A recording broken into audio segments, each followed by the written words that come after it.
presentation, analysis, and interpretation of data. Quali naman, result and discussion yan.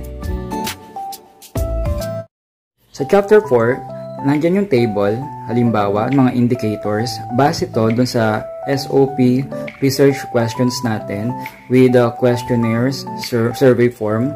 Nandyan ang table, indicators, tapos yung rank nila based dun sa statistical treatment na ginamit natin. At sa baba dyan, nandyan yung rank nila and then yung analysis or description kung ano ba ang naging result.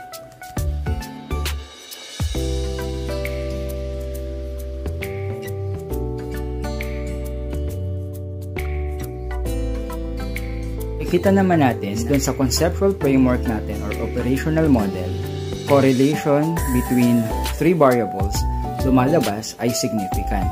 Kaya sa number 7 natin,